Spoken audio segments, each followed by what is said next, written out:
जय श्री राम। आइए आगे सुनते हैं श्री शिव पुराण में। सनत कुमार जी ने कहा, महर्षि महेश्वर के उस सरस वचन को सुनकर दैत्यराज हिरण्याक्ष परम प्रसन्न हुआ। उसने गिरीश के चरणों में नमस्कार करके अनेक प्रकार से उसकी स्तुति की। फिर अंजलि बांधे सिर झुकाकर कहने लगा, चंद्रभाल, मेरे उत्तम पराक्रम संपन्न तथा दैत्य कुल के अनुरूप कोई पुत्र नहीं है, इसलिए मैंने इस व्रत का अनुष्ठान किया है। देवेश, मुझे परम बलशाली पुत्र दीजिए। सनत कुमार जी ने कहा, मुने, दैत्यराज के उस वचन को सुनकर कृपालु शंकर प्रसन्न हो गए और उससे बोले, दैत्याधिप, तेरे भाग्य में उत्पन्न होने वाला पुत्र तो नहीं लिखा, किंतु मैं तुझे एक पुत्र देता हूँ। मेरा एक पुत्र है जिसका नाम अंधक है। वह तेरे ही समान महान पराक्रमी और अजय है। तू संपूर्ण दुखों को त्याग कर उसी को पुत्र रूप से वरण कर ले और इस प्रकार पुत्र प्राप्त कर ले।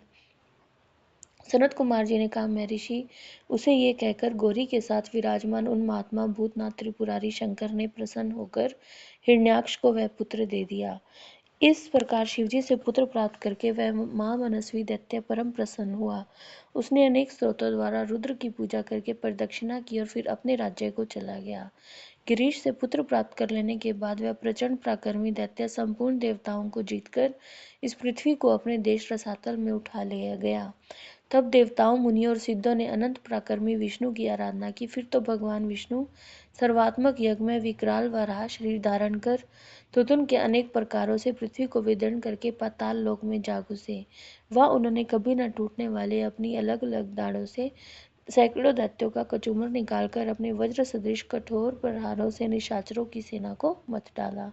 तत्पश्चात अद्भुत व प्रचंड तेजस्वी विष्णु ने करोड़ों सूर्य के समान प्रकाशमान सुदर्शन चक्र से हिरण्याक्ष के प्रज्वलित सिर को काट लिया और दुष्ट दैत्यों को जलाकर भस्म कर दिया।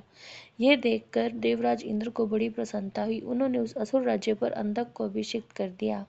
फिर महात्मा इंद्र विष्णु को अपनी दाढ़ों द्वारा पाताल लोक से पृथ्वी को लाते हुए देखकर परम प्रसन्न हुए और अपने स्थान पर आकर पूर्ववत स्वर्ग और भूतल की रक्षा करने लगे। इधर वाराह रूप धारण करके उत्तम कार्य करने वाले उग्र रूपधारी श्रीहरि प्रसन्नचित हुए समस्त देवों, मुनियों और पद्म योनियों ब्रह्मा द्वारा प्रशंसित होकर अपने लोक को चले गए। इस प्रकार वराह रूपधारी विष्णु द्वारा असुर राज हिरण्याक्ष के मारे जाने पर समस्त देव, मुनि तथा अन्य सभी जीव सुखी हो गए। जय श्री राम।